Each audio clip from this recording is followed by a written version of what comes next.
According to altruists, the government protects us from the bad businessmen. This perspective comes from every race, class, and religion, whether the person is a CEO, a foreman, an entrepreneur, or a jobless bum. This perspective can affect any individual that subscribes to some percentage of altruism. This perception affects every altruist, not because it follows logically, but because it is what they are told to believe, and it is what they are told that they see. Man has never truly been free, and yet every time we get at least a percentage of freedom, our society gets better, tenfold. Because man has never truly been free, he can have no experience of what it is like to be free. Most people cannot or will not think about higher level concepts, and therefore cannot imagine a world different than the one that they have always experienced. This means that objectivists are at a disadvantage when conversing with altruists, and objectivists should be able to abstract, and should understand that our politics needs to be different from the way it always was. An objectivist should understand the supremacy of reason, the ethics of egoism, and the social benefits of letting the individual benefit from his own effort. An altruist does not have the philosophy of egoism, and therefore is left to the mercy of other men. The various complexities of altruists can be explained in a very simple way. Individuals that do not believe in the principle of egoism require others to tell them what to think. To think for yourself would be to follow the principle of egoism.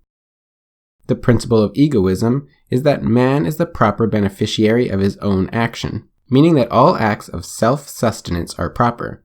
No acts of self-sacrifice are proper. Thinking for yourself would mean that you benefited from your own action, and according to others, you should feel bad about it. The perspective of an altruist comes in three major forms. Those that believe God is the proper beneficiary of a man's actions. Those that believe other men are the proper beneficiaries of a man's actions. And those that believe nature is the proper beneficiary of a man's actions. Abstract what they have in common. They all believe that the individual is a servant, and that it is moral to take from others to give to something that did not need to act. Can you see why they believe that businessmen are bad guys? Businessmen are using their own minds, and the property their minds created to benefit from their own actions. It doesn't matter that the businessmen provide values of goods and services to customers, and provides the value of money in exchange for an agreed-upon responsibility in the company for its employees. All that matters is that the man is benefiting from his own actions, and therefore he must donate to the church, or else he is immoral and sinful. He must pay his taxes, or else he is immoral and greedy. He must give back to the environment, or else he is immoral and selfish. When your ethics states that theft is okay under circumstances that suit you, those that are immoral are those that ask nothing from no one and offer goods and services at the price that sustain his own life.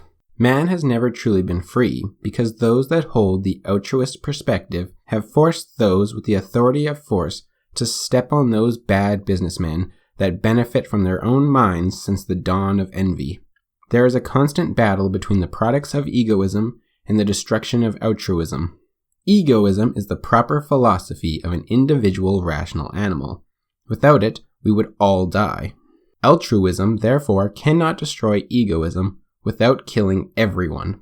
And therefore, for the altruist to survive, they need to leech on the products of egoism. This means that most smart altruists will push for a mixed economy, a little capitalism, and a lot of stealing from them. For smart altruists, this is great.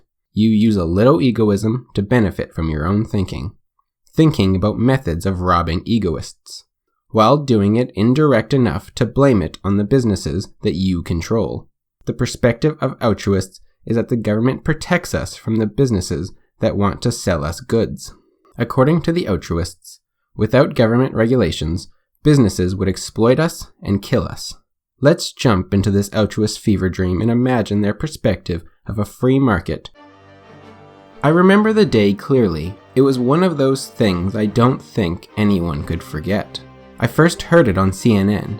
The government, which had been taken over by that small-handed prick and his army of Russian-bought kiss-asses, declared a separation of economics and state, like that of church and state, and for the same reasons.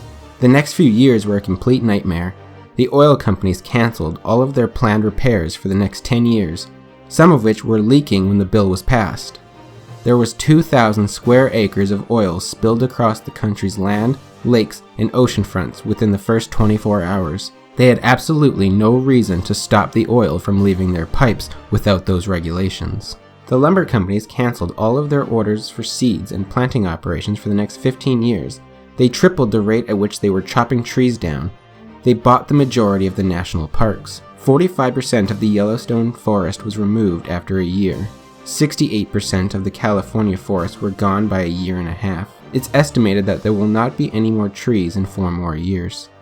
Without government regulations, there was nothing to stop lumberers from cutting down all of the trees, and no reason to plant more.